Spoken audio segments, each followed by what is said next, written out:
দাদা, তুমি হঠাৎ করে এমন বদলে যাও না, আমি সত্যি চিনতেই পারি না তোমাকে।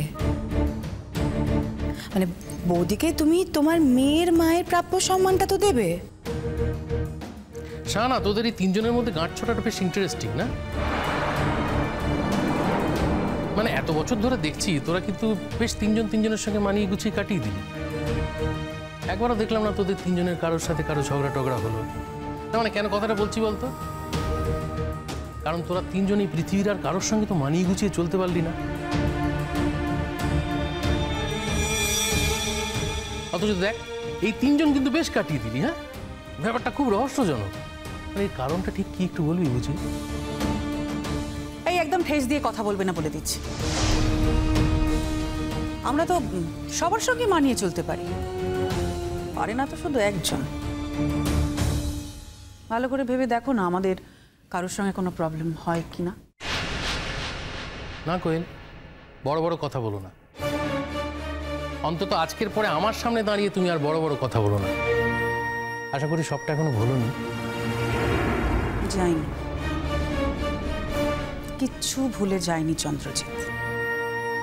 প্রত্যেকটা মুহূর্ত আমার মনে আছে। তুমি আমাকে যে অপমান করেছো তাও মনে আছে, আর সময় মতো সেটা আমি ফেরতও দেব। তাই এখন এতটা শান্ত হয়ে আছি, কারণ আমি চাই না সাজির বিয়েতে কোনো রকম বিঘ্ন ঘটুক। আর এমনিতেই তো আমার মেয়ে যা করেছে তাতে তো আমি মরমে মরমে মরে আছি। কেন বারবার এক কথা বলছো বলো তো কোয়েল? বাচ্চা মেয়ে তো একটা ভুল করে ফেলেছে।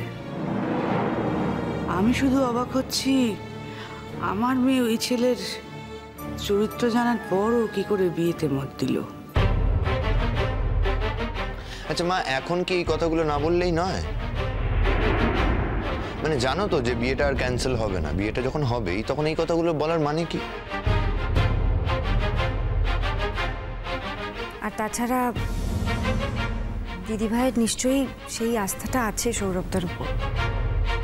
দিদিভাই হয়তো ভাবছে যে ভুলটা শুধুমাত্র সৌরভদার ছিল না,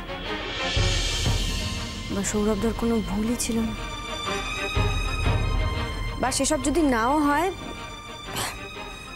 দিদিভাই হয়তো এটা ভাবছে যে মানুষই তো ভুল করে, যদি আরেকটা সুযোগ দিয়ে সৌরভদাকে দেখা যায় সেইটা। আমি যেটা বলতে চাইছি মা, সেটা হলো যে একটু পরে দিদিভাই নিচে নামবে,